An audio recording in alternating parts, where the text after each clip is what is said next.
Ամեն ինչ սկսվեց ջերմոցային տնտեսության հիմնումից։ Ուղիղ 5 տարի առաջ World Vision բարեգործական կազմակերպության աջակցությամբ ջերմոց կառուցվեց։ Ըստ կնքված պայմանագրի 2 տարի ջերմոցից ստացված բերքի 30%-ը ֆերմերը հատկացրել է գյուղի մանկապարտեզին։ Պայմանագրի ժամկետն արդեն լրացել է, հիմա ջերմոցը նրա սեփականությունն է, իսկ տնտեսությունը տարեցտարի զարգանում է։ Ռաֆայել Հարությունյանը համագործակցում է տարբեր կազմակերպությունների հետ ու իր այգում կանաչ արահետ կազմակերպության միջոցով հիմնել է նաև հատապտուղների այգի։ Ջերմոցային տնտեսությունն ու այգին գյուղում միակն են, իսկ գնորդների պակաս արտադրողը չի ունենում։ Քարինջեցիները լոլիկը գնում են միայն նրանից։ Իրանք էլ շատ հավանել են գյուղացիք պամիդորը, միջև անգամ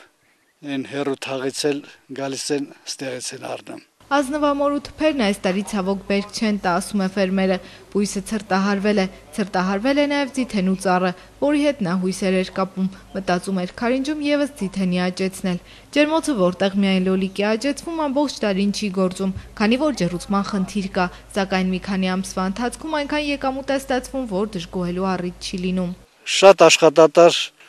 գործ է այս ջերմոցային գործը։ Անընդհատ պետքա վրին զբաղվել։ Մարդը լի զբաղվի, ու մենք էլ դա ընտանիքով զբաղված ենք։ Ջերմոցի հիմնման օրինակը շատերի համար է վարակիչ եղել։ Մոտկորի գյուղախմբի մի քանի համայնքներում եւս սկսել են ջերմոցներ կառուցել, սակայն ավելի փոքր չափերի։ Իսկ հողամաս ունենալու դեպքում ֆերմերն ինքն էլ ցանկություն ունի մեծացնելու իր տնտեսությունը։ Այստեղ էլ տեղ չկա ջերմոց սարքելու, այս ջերմոց սարքելու համար էլ շատ չարչարվել ենք, տեղը հարթացրել։ Ստեղ նպատակահարմար չէ ջերմոցի տեղանքային պայմաններով, տեղանքը տեք է։ Ռաֆայել Հարությունյանի որդին Հարությունը Հայաստան վերադառնալուց հետո սկսել է համագործակցել տարբեր կազմակերպությունների հետ, որոնք փորձում են Հայաստանում տարածել ոչ ավանդական մշակաբույսերի մշակությունը։ Հիմա այգում 2 տեսակի եզակի ծառ ու թուփ կա։ Առաջինն այսպես կոչված ընկույզի թզուկ ծառն է, որի հասակը չի ավելանում։ Ու նաև առանց փշերի մոշի թուփը, որն արդեն իսկ լավ հարմարվել է տեղի բնակլիմայական պայմաններին։ Ինքը ահագին բաների դեմ, բացի իր բերքատվությունը, ահագին բաների դեմ նաև պայքարում է հողերի սողանքների հետ կապված։ Էֆեկտիվ բույս է, կարելի է շատացնել,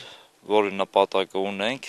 արդեն շատացնում ենք։ Այս թփերի մոշի բերքը սովորական մոշից կրկնակի ավելի խոշոր է, համայն որևէ տարբերություն չկա, միայն թե ի տարբերություն վայրի մոշի այս թփերը պետք է ոռոգել։ Հարությունը նշում է, որ գործընկեր կազմակերպության հետ նպատակ ունեն հարակից գյուղերում եւս տարածել մոշի այս տեսակի մշակությունը։ Այդ նպատակով տնկիներ են հատկացնում նրանց, ովքեր ցանկանում են։ Այժմ քարինջեցիները հիմնականում զբաղվում են անասնապահությամբ, սակայն Հարությունի կարծիքով տեղի բնակլիմայական պայմանները նպաստավոր են նաև հողագործության համար։ Որ պետական բաղեր եղել է,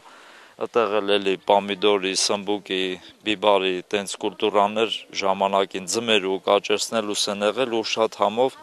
հերս հիմա այս նույն տարածքը, որ արդեն մոշ ենք հիմնել, ըստեղ անցյալ նախանցյալ տարի սմբուկ, բիբար,